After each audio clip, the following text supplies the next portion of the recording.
Good morning, gentlemen. Nice talking to you again. And I want to talk to you something about Ukraine. There's a lot of problem going on there. There's also a problem on the India-China border. There's been a clash between Indian and Pakistan Chinese troops. But I'm going to concern myself today with what's happening in Ukraine. The Russians have let loose a rain of rockets emanating fire and brimstone on Ukrainian cities, in particular Kyiv. I'm reminded of what is written in the Bible in the Genesis, where God had said that the two cities, Gomorrah and Sodom, were destroyed by a hail of fire from heaven. They were the evil cities. I'm not saying Ukraine is evil, but gives me a similar comparison. It's mentioned in the Bible, and Ukraine is at the receiving end of a similar, what can we say, episode. A bombing by air, by rockets and drones and suicide drones, that is the kamikaze drones. Yes, Ukraine has shot a few of them down, but the devastation has been tremendous. And it's not just the devastation, it's the morale which affects that Ukraine, which had been crying to the West, to Americans, for a no-fly zone, and the Americans said no, not at all. And the net result is that Ukraine is practically defenseless, and recently the Su-35s, the Russian fighter bombers, went and bombed Kyiv as well. The war has continued now, gentlemen, for 8 months. I don't think there's any end in sight. But what has happened is that the rosy dreams of the West, particularly the Anglo-Saxon powers, the United Kingdom and the USA, who were egging on the Slav nations like Poland and Bulgaria, etc., to fight Russia, in the hope that Russia will be dissipated and then will cease to be a world power, has not borne fruit. The Russian economy is resilient, and they have been helped out to an extent by China and India, and they have survived the crisis. They were taken out of the SWIFT banking system. Fair enough. They've started trading in rubles. India has accepted, and so many other countries, including China, have accepted. And who's the loser? The Americans. The dollar is the one which is not being traded by these countries. And there's another repercussion which you shouldn't forget. And what is that? NATO's supply of weapons is going down. They've been supplying so many weapons to Ukraine, so many, that they don't know now what to do. And the Ukrainians are not professional in using those weapons. That's what really matters. They couldn't use them.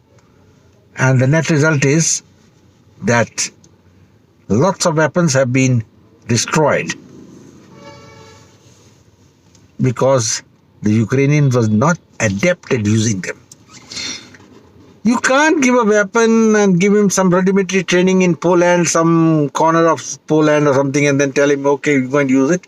It's not so simple. These are sophisticated weapons, and this is where is the heel of, which is the Achilles heel as far as the West is concerned. NATO's stock is getting depleted. Russians are not giving up. Ukraine is suffering a hail of hell, fire and brimstone from the air. What next? I think Zelenski is living in a fool's paradise. You know, it's like the emperors, you know, that famous story which we used to read when we were children, where the emperor was told that you will look very handsome without clothes. And finally one child had to tell the emperor, look, the emperor is naked, he doesn't wear any clothes. So that's something what's happened. Zelensky all this time is feeling he's the knight in shining armor. He's going to be the man who's going to take on these Russians, becomes the vanguard to destroy Russia. It hasn't happened that way. On the contrary, he has brought misery on the Ukrainian people. 8 million refugees. The economy destroyed. Low power all over Ukraine. What the hell is he getting out of it? I fail to understand. And he must be a damn bloody fool to continue fighting the Russians for nothing. You're going to get nothing out of it, That's about high time he realized. Gentlemen, the war is continuing. The Russians have not given up, which the West had thought. The Americans and the West are very wary of provoking Russia, let me tell you. I believe the HIMARS, the guided systems which they had given to Ukraine, really cannot go beyond into Russian territory. That means there's some limitation imposed by the Americans. They don't want to antagonize Russia to the extreme. The Russians are on the cock-a-hoop. They haven't won the war, and that is the big mystery for me. How could they not have won with such a superior force? Of course, Ukraine got the weapons and everything, but by now, a mighty army like the Soviet army or the Russian army should have by now conquered Ukraine, but they've been not able to do so. But all the same, they haven't given up, and I think, there was a forecast given by Baba Wengel or somebody from a Bulgarian seer, and she had said that Putin will be victorious. Now, I don't go by astrological forecasts, but I have an inkling that the West has tangled with a tiger, and the tiger doesn't give up easily. And that is about all. I will end this video at this point, and with the conclusion that the battle is on, Ukraine is suffering, NATO's weapons supply is going down, Russians haven't given up, and the only choice left for Zelensky at the moment is to throw in the towel. He better do it to save his people from destruction. I close now, gentlemen. Do subscribe to my channel, share it with your friends, and I will say bye-bye. Jai Hind.